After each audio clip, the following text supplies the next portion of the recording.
Hi, Carolyn. Can you tell us who Hi. you are and where you're calling us from? I am Caroline Winate, but my close friends and my family call me Olin, and I am actually calling from Oahu. It's exciting. So tell us Yeah. about yourself and just give us like a 30-second rundown of your business. And Um, I am actually not from Oahu. My studio is not in Oahu. I'm here photographing shoots on location, but my studio is in Sacramento, California, and I photograph mostly boudoir, but I also photograph other genres. And I'm originally from Indonesia and spent some time in Singapore, and then migrated to California when I went there for college. Went there for art school, which there wasn't any really like art schools back in the day in Indonesia. And then kind of stayed and just started my business and just kind of became more of an American artist. So, yeah. so I know you're extremely artistic. How did that start? I part of my family is Balinese, and Bali is everybody there is art is just like a part of our life. The village that my mom's family is from, all the men do woodwork. And so I was always exposed to it. All the women dance. So we started dancing in the temples since we were like 4 years old. And my family has always been incredibly artistic. And just, I was really blessed to have that encouraged as I was growing up, but never for it to be a career, right? Because typically Asian kids are like, you can be an engineer, a doctor, a lawyer, and then that's it. And I went to engineering school first, try to be like the good Asian daughter, and then found out it wasn't for me, and I broke apart and I went to art school and I broke my dad's heart, and then just kind of had to do my own thing. How's he taking that now? Are you with your super successful photography business? Well, Is- he passed about 8 years ago, but I think he was like initially really shocked at the fact that I could make a photo, and back then I was also a graphic designer, like a real business out of it, and he's an entrepreneur. So as soon as he was ready to like get over that shock and like saying goodbye to his like younger little daughter, and I also never moved back home. I'm the only one here. My whole entire family's back there, so I'm kind of like the black sheep that just kind of does whatever she wants to do. But as soon as he was ready to let that go, it kind of opened up for a new relationship between us. And he was able to give me kind of like business advice. And one of the biggest business advice I've ever gotten was from him. So it was pretty cool to still have that like art and business merge together. Nice. And what do you look forward to the most nowadays? I know you said you shoot a couple genres, but yeah, on Monday starting, what's your favorite part? Oh my gosh, so much. I think for me, it's like the artist dream, right? That I can get up and do what I love every single day. And I'm constantly producing things. And actually, that was the reason why I left engineering school, is because I was learning how to be an engineer and I was making things that were made up, but I could never see the things that I was creating or making, because engineering projects are big and expensive. But with art, I'm constantly making every day. And that's how I just relate to the world. That's kind of my oxygen. And so being able to do that with a team that I've assembled that are amazing and makes me laugh every day. I'm in the studio with them and I get to meet people from different walks of life and just really be in my flow. And we are very spiritual people in Bali, and we really believe in connecting to our greater purpose, that our divine assignment as humans is to find out how we can serve the world. And so for me, my photography is my way of serving my community and the people around me. So it's pretty amazing that I get to do that. So I'm very, very blessed. That's awesome. And the cool thing about you is like you are like a pure artist at heart, where, a lot of people sometimes they get into things for the money and stuff like that, and that's Yeah. fine. But like, I know for my daughter, any minute of the day, no matter what she's doing, watching TV, walking around, she always has a pencil in her hand. She's always drawing. But after you telling me that story about your dad, like, I've definitely realized, like, while I do want her to learn all the tech things, I do really also want her to like get really good at what she does. And I even have her training on Fridays and working with my employees to see, how she can apply her skills. But it's really lucky that like you're really good naturally at it. And like you do a lot of your own graphic design, and all your brands have like really stellar branding. Yeah, if you live the day with me, I'm constantly, I think, like my partner Josh, he thought I was always on Instagram, on Pinterest playing, but even though it seems like playing, I think I'm constantly like absorbing. Grew up looking at magazines, looking at movies, music videos, and kind of like just absorbing everything. And I think that's something that I've learned to do as a kid, and even just like going to museums and constantly exposing myself to learn and beauty, because I think our responsibility as artists is to find the beauty in the world, amass everything, and then kind of like spit it out in our own way. So I love that. Like it's just become part of my daily practice, and I had my mom to thank too, that whatever medium we wanted to pick up, she just kind of let us go with it, even though we didn't have a lot of money in Indonesia. She just kind of like let us do whatever. And I was raised in a household with a lot of kids. My parents adopted a bunch of our cousins. So at any given time, there was anywhere from 7 to 15 children in the house. Like it was a big household. And she let us draw on one whole entire wall. She just would paint that over once a year to give us a fresh new easel. But she let us just like markers, which were expensive, pencils, whatever we wanted to do, we can just draw it. So we were always kind of exposed to that.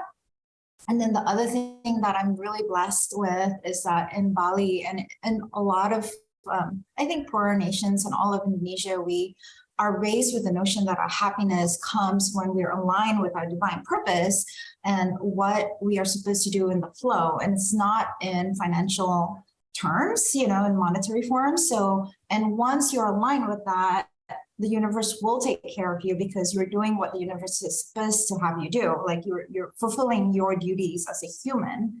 And so my focus has always been that, and everything just kind of falls together. So I was never like, never had this feeling of like, I had to own a big house. I had to own this. I had to own that. It was just a very different guiding principle for me. It's cool. So it's like more process and journey instead of like the end state. Yeah. So what do you do outside of work when you're not being an amazing artist? Like if drawing and stuff doesn't count. I love my dogs. I used to also be a dog trainer. I used to do this sport called agility, where you run with your dog and they jump and they climb and you tell them what to do. I don't do that a whole lot anymore because that takes a lot of time, but I love being around my dogs and just playing with them. I love training animals and getting them to do what I want. I think it's pretty cool, like, tricks. And then believe it or not, I relax doing jigsaw puzzles. Like nice. My mind doesn't have to think. It just happens. And sometimes I don't even look at the box. It just happens. So I don't have to think at all. So background in graphic design and all these mediums, when did you know you were going to be a photographer? Or like when did you switch that on to make it your profession?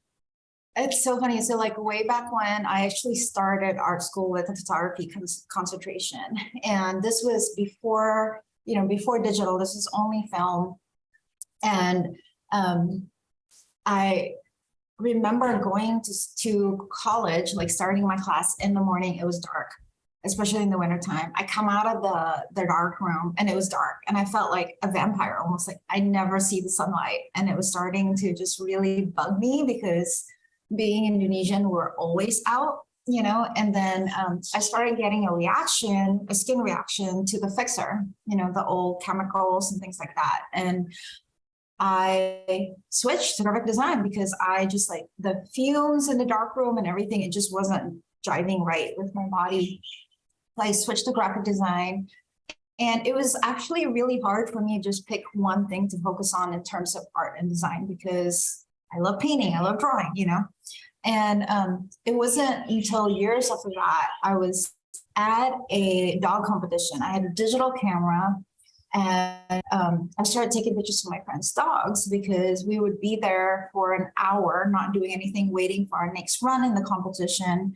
And everybody loves their dogs. Everybody wants photos of their dogs. So I just started doing that for my friends. And then their friends wanted pictures of their dogs, and it just like grew. And within 2 months, I remember like there was a competition. It's like, hey, can you just come and take pictures of all our dogs, and we'll waive your entry fees for the competition.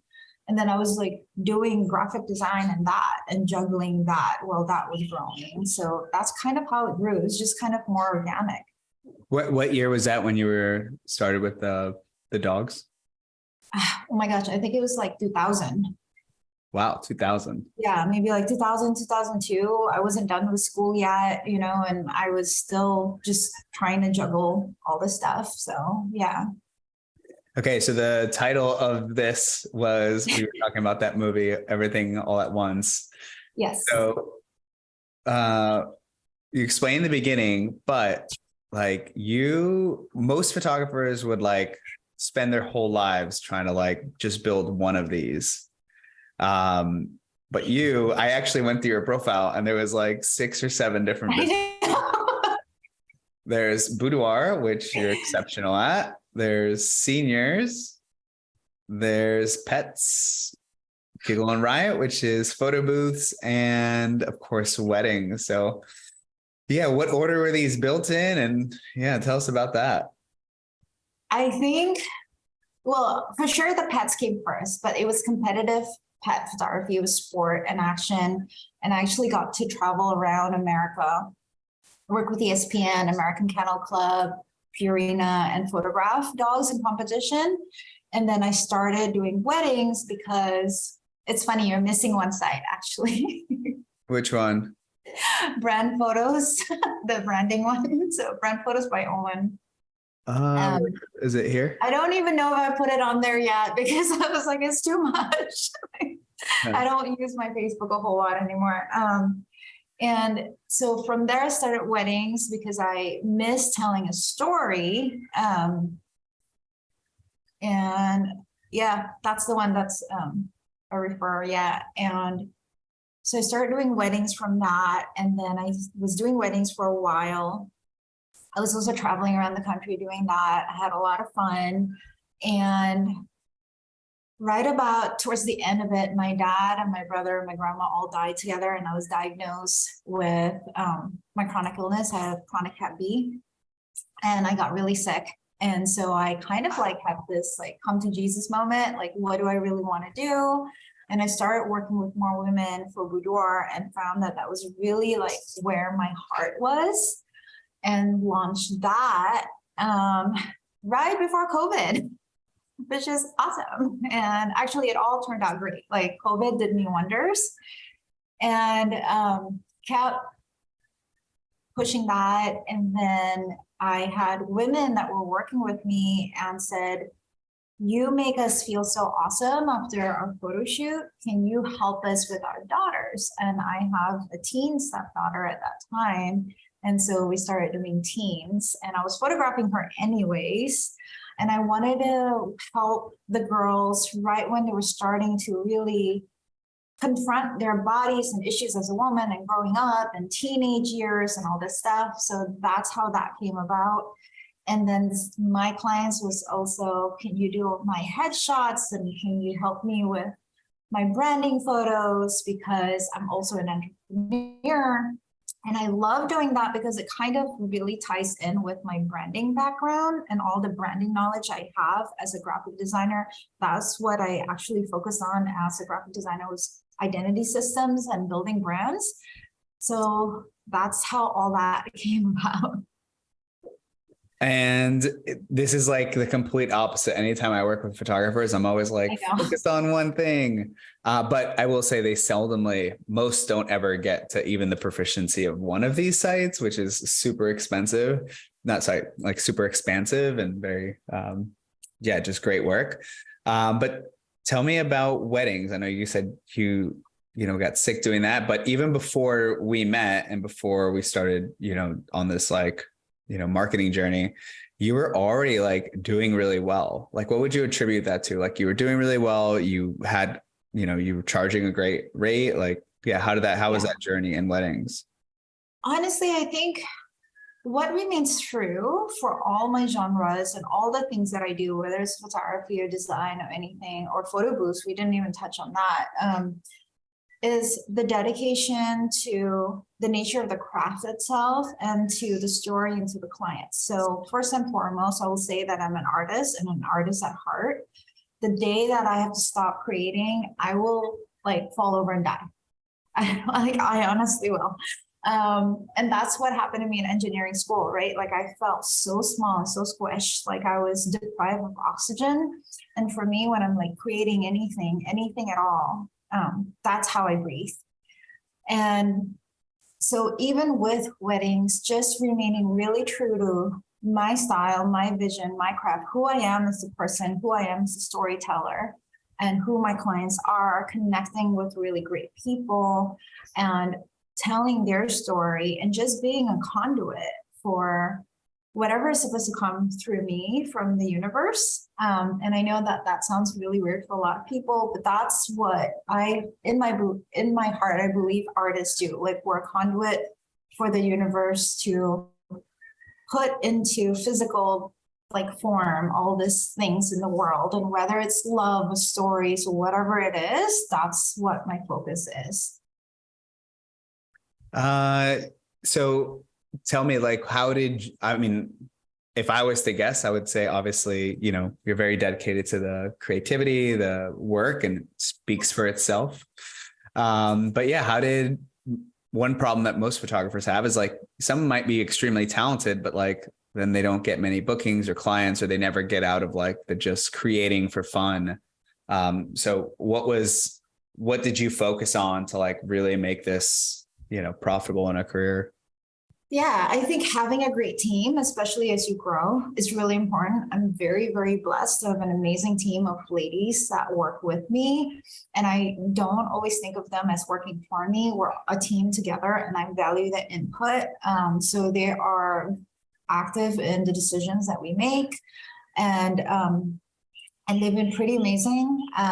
One of them was one of our clients. Ellie was actually one of our clients that started doing our calls. Emily's my associate photographer. Kayla has been with me for years. She's my studio manager. She's here in Hawaii with us. Like Caitlin runs the studio. Brooke helps me with my social media. Marisol is our editor. Because we try to keep all our editing in-house. So just having that community-driven mindset, I think, is extremely important. I know that a lot of artists and even entrepreneurs, I think, have a very difficult time letting go and trusting somebody else. But I think just trusting the whole process and trusting that the universe is going to give you what you're supposed to do. And you can build a great community around you. And the fact that for me, my mission is to empower women through my photography, but it's not just our clients, it's also my team, right? And the people that are around me. And so that's like a huge thing for me. And then just having focus, having a plan and a structured plan. You should see my notes. Like on my phone, it's filled with like, okay, here's an idea. Here's how I like carry it out. These are the things that I need to do, my action plan, what we're lacking, what we're needing. And so I tend to do that a lot with projects, and in December and January, I'm usually focusing on our marketing campaign for the whole entire year, per month, per brand. So then I know what we're doing. I got really good at delegating and trusting your team and trusting them to do the work and not micromanaging, and just really having focus. And honestly, above everything else is learning. Like, just be humble. You don't know everything. There's no way you'll know everything. And there's a lot of people that will know a lot more than you about certain things, and go to them for help. And that's where you came in. And I've been working with Ali on your team. And I love Ali. If we can clone Ali, we should. because she helps me run my campaigns and executes the marketing side of it. I have no desire to take it on ourselves. And so working with you has been great for marketing as well, and for me, I think like I always encourage other artists and other photographers, like come up with your own campaigns and something that is aligned to your soul, to your branding, to your studio, something that you really believe in, let that fly instead of just, oh, that thing has worked for that studio, so I'm just going to do the same thing. Yeah. Where did you find like most of your weddings and like original, like before we met, like where was everything coming from? Yeah, it just all kind of happened so fast. I started really working with venues. I worked with wedding coordinators because this was before Facebook ads really. And I think watching my parents network back home in Indonesia, where it's much more word of mouth and learning how to honestly be nice to people, visit them at their studio or at the venue, and talk to them, get to know them as people, be authentic, be genuine, form real connections, which I love. Like that kind of grew by itself, just organically, and just working with more and more venues. And then learning SEO from the very beginning helped a lot, especially back then, and just building, your blog, your SEO pages, and forming even more connections that way. And then when Instagram came about, I used Instagram as a vehicle to connect with more people, connect with the people that I really want to work with, and just reach out to them and was like, I love what you do. I love your style, I love your work, and can we work some more? That kind of stuff. So it was a lot of doing. So it seems like you're like super intentional, because I know people say, in the Facebook groups, they'll post, yeah, go like network. But I've even seen behind the scenes of like the packages you send people, the amount of like real touch points you have. So like, how much effort was that to like build those relations with vendors and venues? A lot. It was a lot of effort, but I was blessed with a lot of great friends in the industry, and I built the network that way, and I believe in being intentional with everything that you do, who you are as a person, who you want to achieve and accomplish in your life. And I think that also comes from not just being Indonesian, but having a chronic illness. And I was diagnosed with early stage MS last year. And so I have to be really strategic with what I want to do, how I want to use my energy, how I want to use my time. And so being intentional is a huge thing. And also just manifesting, but not in the woo sense, but it's like really working hard for what you want and just making sure that comes true, and just making zero excuses for yourself, which doesn't mean like if I'm tired, if my illness has me like fatigued that day, I get it. But also like in the end, you still have to get up, you still have to do the work, and you're still going to have to apply yourself and learn and be out there. I'm actually curious, what is like the most creative way you've like gotten a partnership or like networked with somebody? Is there anyone like that you're super proud of that like you thought they were really big or like really valuable, and like somehow you formed some sort of connection with them?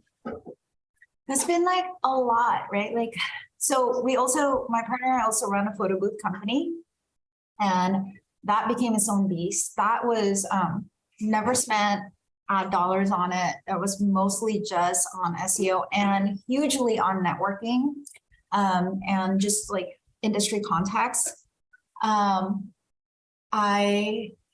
We found the software for photo booth, and it's a pretty complicated software. It's deep, but it's really powerful.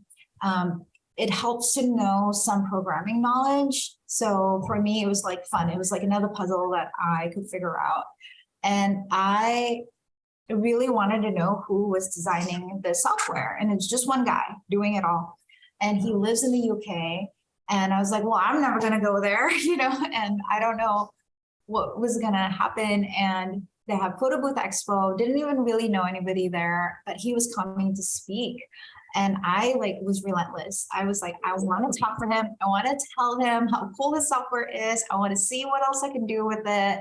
And kept sending him like emails and little things in the mail. Turns out he's like a super introvert, super nerdy guy, and just like tried and tried. And then after his talk, he had to move his stuff from the speaking room to his conference booth. I just got up there and lifted his lights and I said, I'm going to help you. So I like carried his stuff back with him and he was shocked. I'm like, don't worry about it. I'm just going to help you. And that was my in. Like all the emails, all the texts, all the messages, it wasn't any of that. It was me actually being there and carrying his stuff and just giving a damn. That's really awesome. Yeah, it's something that's like often overlooked. We just think, hey, Yeah. let's do funnels, let's pay for ads, and like the money will come flowing in. But like, it sounds like you're super selfless with a lot of this stuff. And when you make the connections, I feel like while you benefit, the other people probably benefit a lot. Can you talk to us about that? Like, yeah, why do people want to network with you? I think it is human nature to want to get to know other people and learn from other people. I think everybody has a cool story, and not all of this is not about me, right? It's like sometimes I'm like, and I think it's part of my spiritual belief and what we're based in. This is what I'm meant to do. Like, it's not about me. This is what the universe is telling me that I'm supposed to do right now. And this is how I serve my community. And that's something that I wake up asking myself every day. It's like, how am I going to serve the people around me today? So in my networking and everything that I do, it's never just about me. It's about how I can just do what I'm supposed to do every day. I don't know how else to explain it other than that. It's like we're here with a purpose. And I think with my illnesses, given like limited energy, limited time, that has become so much more true for me too, and everybody has a cool story to share and I'm just there for it. That's so awesome. And right now, out of all the genres, like which one takes up your most time? Like, yeah. So Boudoir takes up the most active time, but I am not spending as much time building that because it's kind of like an engine that runs. I'm spending more time thinking about the other genres and launching campaigns, so perfecting campaigns to see how we can get that off the ground. So it's kind of that way, and it changes from week to week. But even with Boudoir, I am still thinking about how we can improve things and how I can improve as a photographer is very important to me. And our 2023 focus through all the brands have been the client experience and how to make our clients feel better when they're in person with us, and just the whole process from start to finish. So right now, that's what I've been focusing on a lot. Yeah. And you would think, you've been in business so long, that should already be done. So like, what's evolving lately? Who we are as a team, what we want to do, and the clients that we got, and the messages that I get, that is like, from the world and from everybody around me, and what they're looking for. And so we're trying to also house everything in the one collective and make a legacy brand and make photography part of their daily life for our clients who keep coming back to us for all the different things as well, and just being there for our clients and serving them. And I know, you talked about like before, a lot of it was SEO, a lot of it was partnerships, and you didn't pay too much for marketing. That was obviously very time consuming. What's different now? Like, do you still do as much of that now that you are running like paid advertisements? So like, what's changed because you have, heavily leveraged going into paid ads? Yeah, I think it also depends on the genre itself, right? I don't think paid ads would work that well for my level of wedding photography because the price point is a little bit higher. So for that, we still do networking, and for the photo booth, we still do networking. But then for Boudoir and my other different portrait genres, we do a lot of Facebook ads, and And Google Ads also work well. So just knowing what your target audience is and what your brand is, getting really true and real to that helps a lot. Then you know the medium that you want to connect with them in, right? You know the language, you know the communication. So working with you for my marketing and working with Ali has been amazing for that, and really helps kind of like feed the engine and keep it going. And then also just like leveraging our Facebook group and our online community and our social media has helped a lot too. So I think it's not enough to do one thing, right? Like Facebook ads are great. It keeps our leads in, but then we have to like nurture them. We have to get them to know us. And then so the community and our social media presence has been great for that as well. So How do kind of you like how do you do that day to day? How do you nurture day to day? Like, what's your thought process? Yeah, What actions? we have a Facebook group. I think it's at like 9.2 thousand right now, and just posting really fun questions on there, and engaging with the clients that way. We are in continuing with our 2023 focus this year with the client experience. We're having more client events and like in-person events, especially now that we're moving out of COVID, and just making them feel special and just really focusing on that.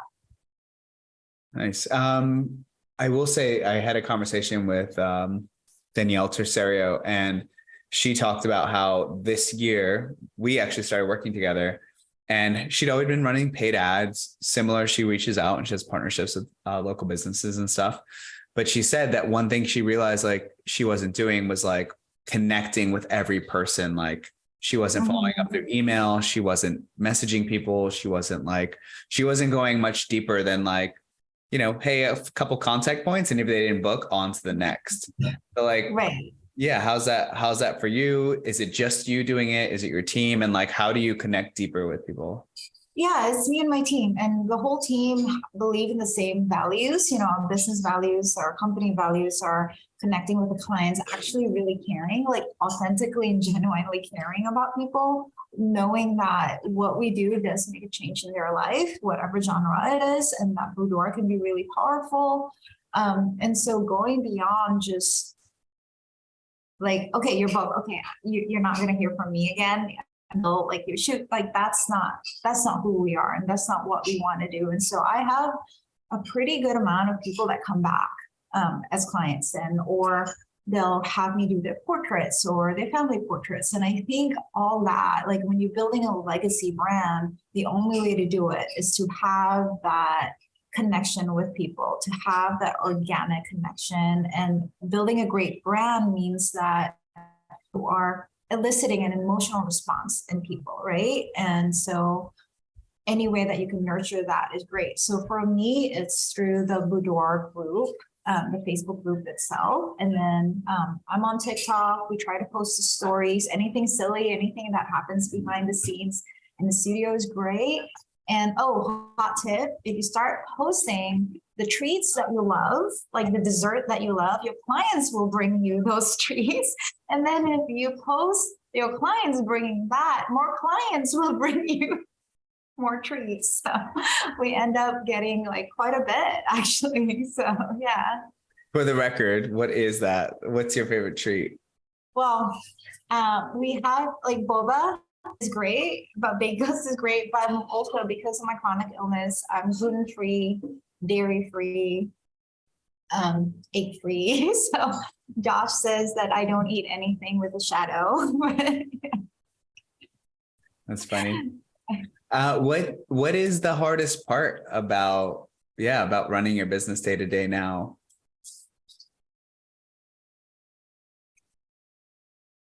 I don't know if that's a hard part anymore.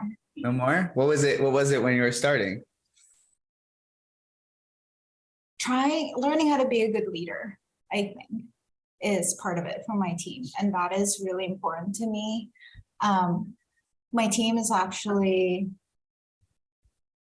the heart and soul of the business. And I now have a hard time saying I do this because I know it's a we, so it's a we do this. And gosh, yeah, that is a good question. What is the hardest part now? Maybe just focusing on one thing, because obviously I can't. Yeah. And Yeah, how do you choose what to work on? What do you focus on lately? I am a list person. And so when I write down in my notes what I'm supposed to do, it has timelines as well. So it kind of helps me stay in track. My studio manager, Kayla, who's making breakfast, she's awesome at helping me keep track of things too. And I tell my clients this, like, don't talk to me, talk to Kayla. She's the mistress that runs everything. I'm just here. I just work here, and so just being able to have that is awesome. By the way, I feel like a lot of photographers, like, yeah, they might hire some other things, but they might not hire an associate. So how does that work? Yeah. Do they pay you less for her? Does she represent like your brand? So does it matter who's photographing, or how's that work? No, I think it matters who's photographing. And Emily is as much a photographer as I am, and she's our associate for Boudoir, and I'm bringing on portrait associates as well. We're going to start training a couple other people, and I think that it's really important for them to embody the values that you have in your business and it's your team. Like I said, like my team matters to me, so everybody has to like each other and get along. In the studio, we sit like all together, huddled, all our desks sit together. One of my girls said it's like a classroom, but it feels like a family. But so the associate photographer, Emily, has a presence in our group. We let people know who's photographing whom. And so it's not a secret. It's not just like, you just get your boudoir taken today, your boudoir photos taken today, so. Does that answer your question? Yeah. Do they have to pay different prices for you? Or? Yes. For us, yes, because the level of work is still different, and Emily is still growing, and she wants it that way as well. She doesn't feel comfortable doing it as like the same pay. She's constantly learning. I'm trying to give her as much feedback as possible, and so to me, when she says I'm more comfortable doing this, charging a different amount still, I have to listen to that. It's not just about me, right? Because But she's it's the one charging a different amount only on the front end or back end too? on the front end. Okay. So she could have sessions where like she could theoretically like sell more on one client than you did for like. Oh, absolutely. Because she could be doing better with that client. They could have a better connection. She could just have a magical moment that day. She's done some amazing sessions where I look at the photos after and I'm like, I want to photograph that moment too. Damn, so yeah, absolutely. I love her as a photographer, and I can't wait to see her grow. That's really awesome. How do you go about finding employees? And yeah, how do you pick who to hire? What lessons have you learned that made you decide that now? Part of it was just learning the way you pick employees and how you hire. I think in the beginning, Indeed has been great. But then following up with interviews and not being afraid to ask really tough questions in the interviews, I think, and having at least 2 rounds, having the assignment was something that I learned from you. Having them do something, but then the interviews, I think is a huge thing, and just really asking tough questions. So I have a standard list of questions now. We save it in our Google Docs, and we just go through that. And some of it is like, what would your friends say about you? What would your parents say about you? What was the one thing that your parents had to correct you for that kind of like shook you a little bit, but then you got over it? Like something like that, I think is a hard interview question.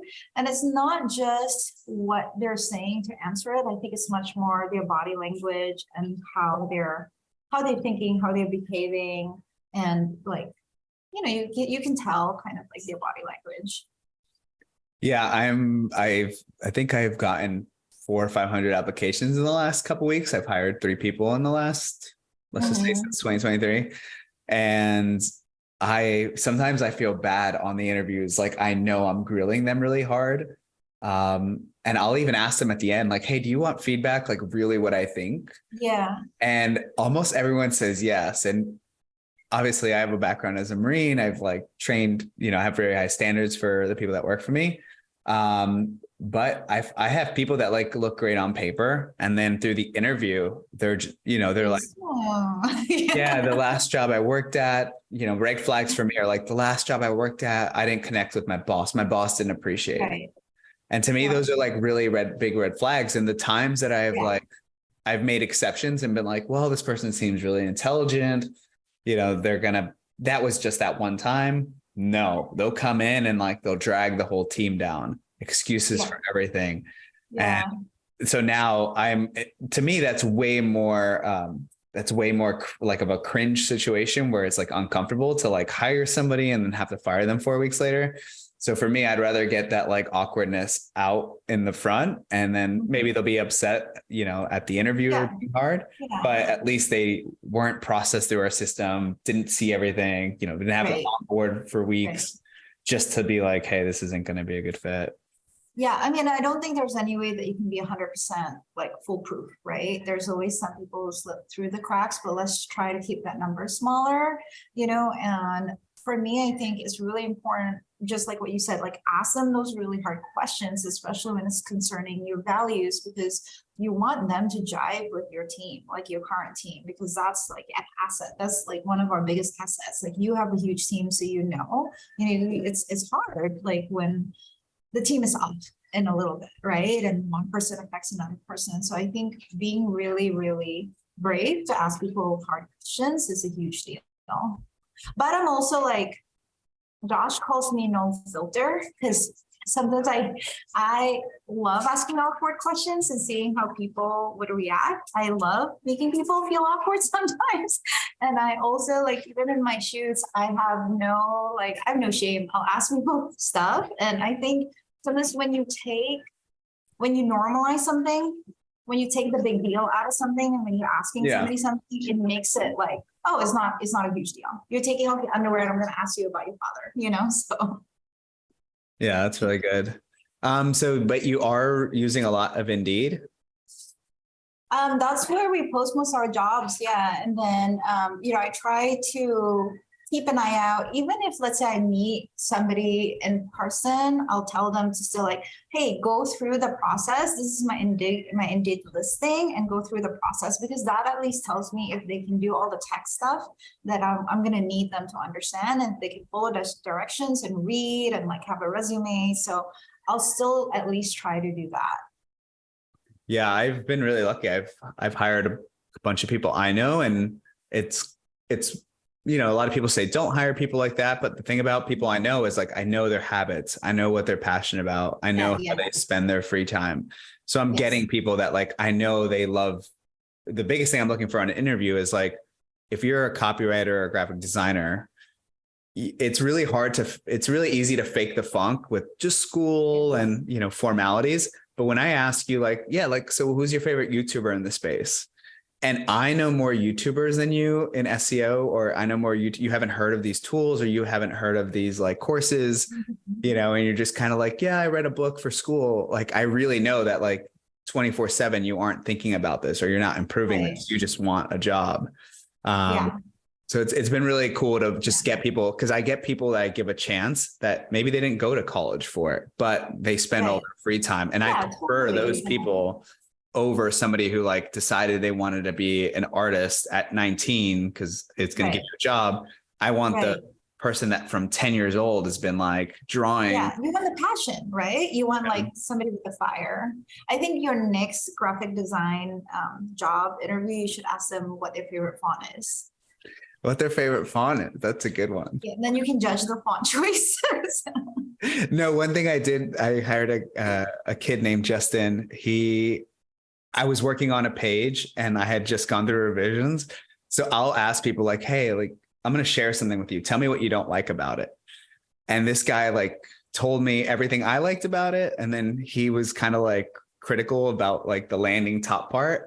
And he's like, this doesn't make sense. And I was like, perfect. That's exactly what I thought. And he didn't have to match me, but the fact that he could like give me an opinion, I was like, this guy's probably going to work out. So I gave him the hiring assignment. And the other thing with the hiring assignment is the people that do it immediately almost always get hired. It's not because they do it immediately. It's just like, that's their personality. So every person I hired in the last 3 did it the same day. And if you know Joelle worked like 4 hours on it and gave it back to me on like a Friday at 11 p.m. And like I emailed her back at like 11:30 and was like, hey, I'm going to give you a job offer just so you know, like it's midnight on a Friday and I'm out. Yeah.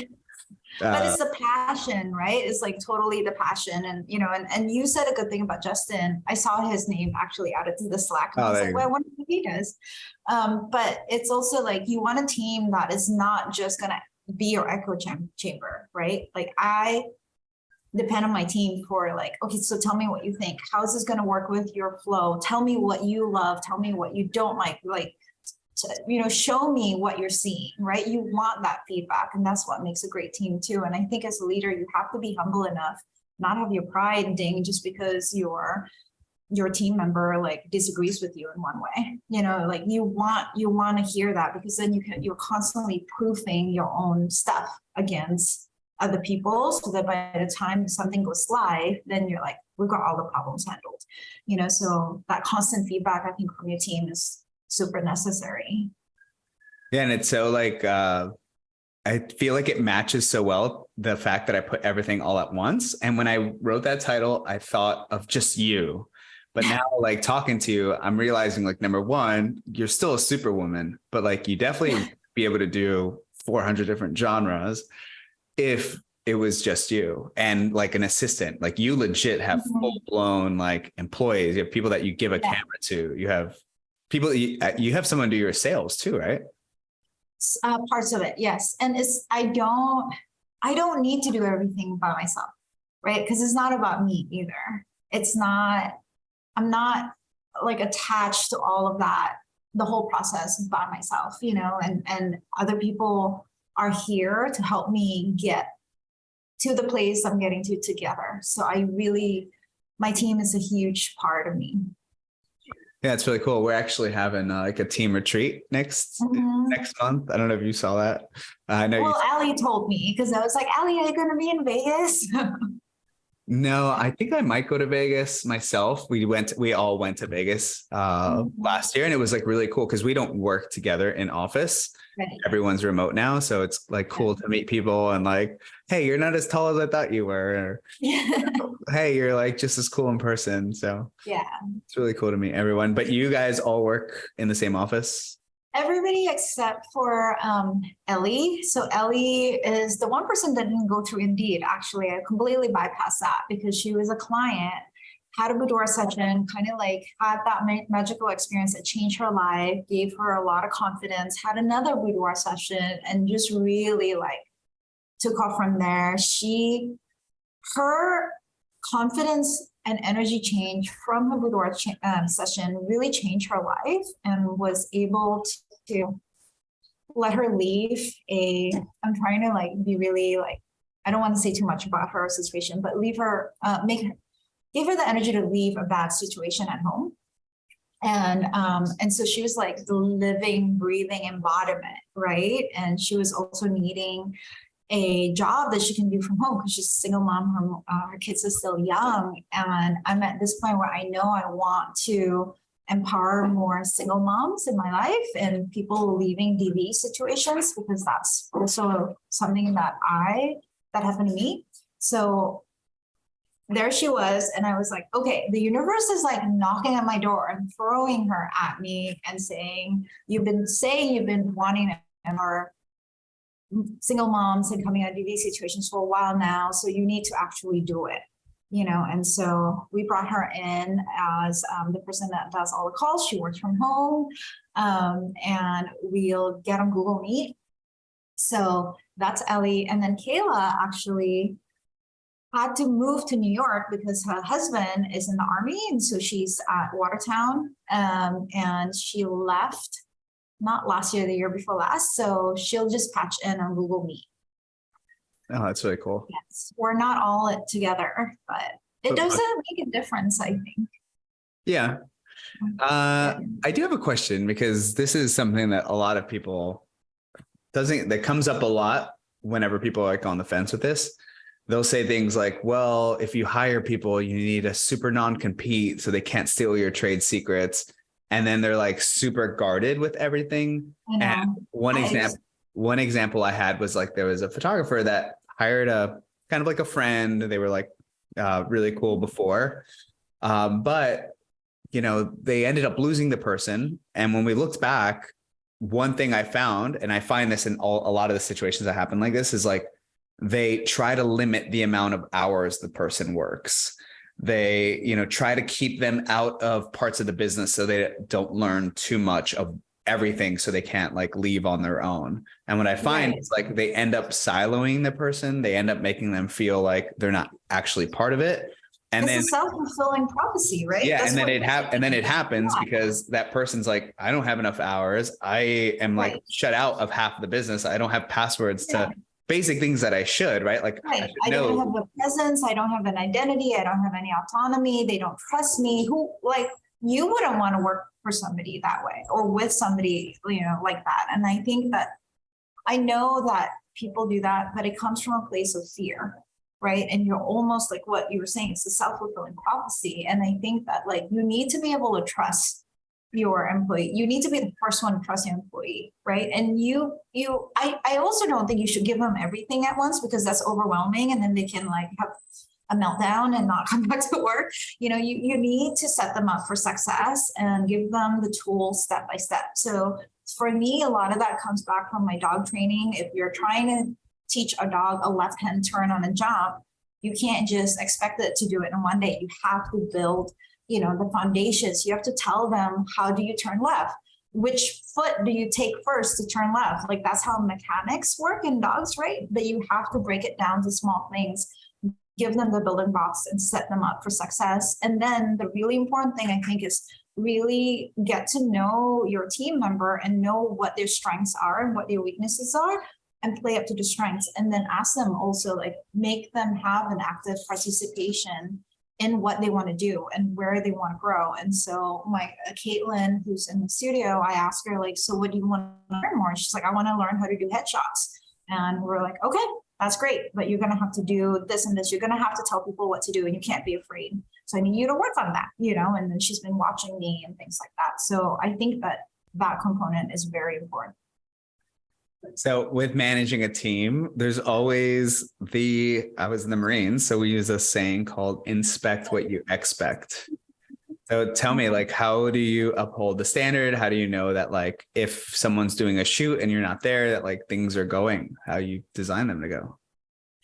I mean, you have to give them the proper foundation and, like I said, like set them up for success, and give them the crit. And by the time Emily was shooting by herself, completely without me, she's had hours of shadowing me shoot, me shadowing her, me helping her, like right there behind her, going, okay, maybe try this and try that. And then also letting her know, like, it's not the end of the world. If you mess up on the shoot, we can have her come back and we'll redo it. It's okay. Like, it's like having a child. Like, you still have to you have to be a parent that is setting your kid up for success, right? So it's cool talking to you, because obviously you're a master of so many things, and I could probably write this whole book about you. It'd make you the number one case study. But I do want to focus on the last topic, and we talked about your partnerships, your team, just the standard of work you have for yourself. But let's go back to SEO, because a lot of people, right, they might think either they think it's so simple that it's just like putting your name on the settings of your Wix account. And then some people think it's like the scariest thing ever because it's technical. So what was your take on it? And like, how did you simplify it for yourself? And like, what was your everyday like action with SEO? I think because I started with SEO way back when SEO was like a thing. So I've been able to watch it grow, and I'm not like jumping into it with all this knowledge that I've learned. So that was my advantage. But also, like, anything that is presented to me in the form of a puzzle, I love. Since I love puzzles, that's why like jigsaw puzzles is a good thing for me. So SEO for me is like a puzzle, and like you do little things at a time. You can't do everything and then have overnight expectations and results, right? Because things like backlinks, it takes time to do that. So even if it's just like submitting one backlink a day or 10 backlinks a week, working on one page a day and like changing I'm on Showit. So like changing your image names, or changing your alt attributes, or once a week, we're going to write a blog post and SEO that. So having those habits in place, but also having a system and a timeline where it's like, okay, once a week we do this, once a month we do this, and having that titrate down, I think is, for me, that's the simplest process, because then I know what I need to be accountable for and what my timeline is, like day by day and week by week. So I'm a big list, like check task kind of person. Yeah. And that habit of like, the cool thing about SEO is like, a lot of the times, especially for the base stuff, like setting your page title, description, I'm not going to say it's set it and forget it forever, but a lot of it is for at least a long period of time. Yeah. And when you do the work once, as long as like the newest things that you bring in, right, it's not so much like a 40-hour job a week, it might be a little bit to ramp up. But having said that, like with the amount of time that goes by, right? Like if there's a studio owner that owns a website and, they have assets on it, they have pages, it's daunting to start and get it right. But if you do, then all you have to do is like every month, just do a little bit, right? Because if you don't, then 2 years go by and now you have a pile of like dirty laundry. And now it's hard, but it wouldn't have been hard if, you just start with the basics, and maybe every week or every month, you just add a little bit more 4 years later, which a lot of businesses do last, they're going to be light years ahead of where they were otherwise. Yeah. And I think it's like you and I share the same philosophy. I remember you a couple of years ago saying, at least do something. You don't have to do it perfect, but at least do something, because then you've at least started that. And I think that's like, for a lot of people, and I know a lot of women photographers have this fear paralysis because they get so anxious and they feel like they have to do it to a certain standard. And that's like, the truth is you don't. You just have to do something, like what you said. And you can't be paralyzed by that fear and by the anxiety. Well, what if I don't do it good enough? What if I don't do this? What if I don't do that? So it's coming back from like that place of fear and that scarcity mindset, right? Like we eventually have to shift to an abundance and like gratitude mindset, because we already have so much. I understand there's a lot on your plate, but there's a lot on everybody's plate. Like life just happens to everybody, and it's what you make of it. And so you just have to sit down and do the work for the results that you want, and I think that's something that a lot of people get so paralyzed by, that fear. And I mean, I can sit here and be like, well, I'm really sick, so I can't do all this stuff. Or I can't do this, or I can't do that, or I could say, you know what, like, F all that. I'm still going to have an amazing life. Whatever my doctors tell me, I'll just deal with it. Right. So it's just that, like, that mindset switch. Yeah. And I was actually looking at your Google Search Console, and me running ads on Google Ads. And I just see that every click is just worth money. And while it seems like SEO is like a free activity, and it doesn't cost much to do it, if anything, unless maybe you have some tools or something like that. Like it really, in dollars and cents, there's a huge benefit in the sense that, yes, we're still going to pay for ads, but now we're going to get a lot of traffic, especially with like the long tail, like high intent.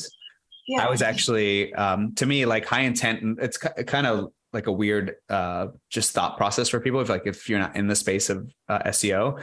But like for me, there was a time where I was looking for like a wedding officiant, right? Somebody to like help me do all the legal paperwork and stuff like that. And I would search, and a lot of like the venues and stuff and wedding planners would have like content on it, but it wasn't like very helpful, or they were like just kind of like gaming the SEO game and like, just trying to get my traffic there, but I would like bounce off. So it was almost like they were doing SEO, but like not thinking about the person that was searching. And then I found a guy that like legitimately had all the information I was looking for, like the requirements. One of the biggest questions was like, how long until I get the certificate back? How much does it cost? What fees? What exactly is like the flow? And like they actually had, when I looked, they had a relatively like simple site, but they like served the user, and they always had that, like, just that thought process, to me, at least for them. Hey, when somebody searches this, I intentionally want to get my page on this topic so that it's relevant to them, not just, right. Clicks. Yeah. And that's basically what it's all about. That's how brands are even made and designed, is you think about the user, right? It's not just about the product, but you think about the consumer. And so that's why in 2023, that's our thing. It's like thinking about our customer and the full customer experience journey, not just when you're in the studio, but from start to finish, because that can dictate a lot about what you're supposed to do. And you're like really good at it because you shifted during COVID for photo booths, and you did virtual photo booths like before almost anyone. And you were like ranking nationally, not just like locally. So yeah, SEO is free. A lot of it is free. And if you can do it and it's free, why not? Like, I mean, to me, that's like amazing. It's like Facebook groups. It's free. You should use it, you know, and there's lots of education out there for it. I think YouTube is amazing. You can learn whatever you want to learn on it. And I think we're living in an amazing time where a lot of information is accessible to you. And so take advantage of it. okay, awesome. Yeah. Is there anything else? Let's just say, you know, your cousin was going to get in the business. What last piece of advice you'd tell them that would change their lives? Just put your head down and do it. Honestly, I think, and have fun and be true to yourself. And it's also funny that you said my cousin, because I'm photographing her on Saturday. I'm photographing my cousin in Hawaii on Saturday. I haven't seen her in a few years, so that'll be awesome. Where are you staying in Hawaii, by the way? We are in Haula, so we're in the island of Oahu, but we're like way off in like the northeast shore. But we got an Airbnb, like over there. We got an Airbnb that's waterfront, so that I can also do beach shots with our clients. So it's gonna be pretty amazing. I'm super stoked. I'm so happy. Is that near like the North Shore and like the Polynesian Culture Center? So it's like it's like by the Polynesian Center, between that and Kulua Ridge. So yeah. Yeah, that's really cool. Well, thank you so much. I learned a lot from you, and I hope this story inspires others. And by the way, thank you so much for having me here, Humberto. No, and by the way, like, you know, definitely need to highlight the fact that, you know, the chronic illness that you've had and it hasn't stopped you, even though it might have hindered a little bit. So it's super inspiring to hear that.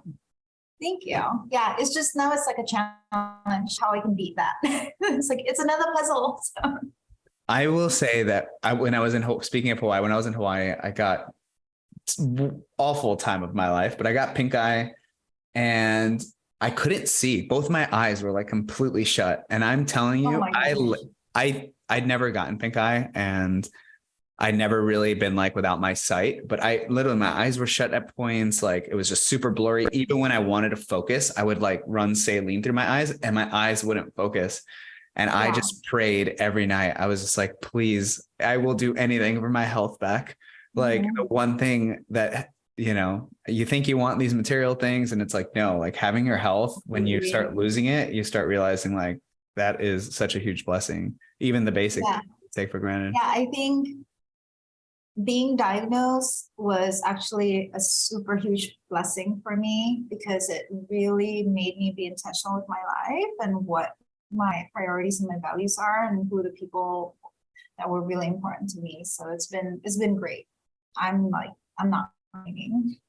And by the way, I wasn't comparing my temporary to your chronic. No, I don't feel that way at all. I think that's a great story because people forget that something as simple as eyes, you just take it for granted until you have pink eye, you know, and I think that's awful. So. Yeah. Well, hopefully I'll be back there soon and don't take too many waves without me there. All right. Thank you. All right. Thanks. We'll keep in touch. Bye.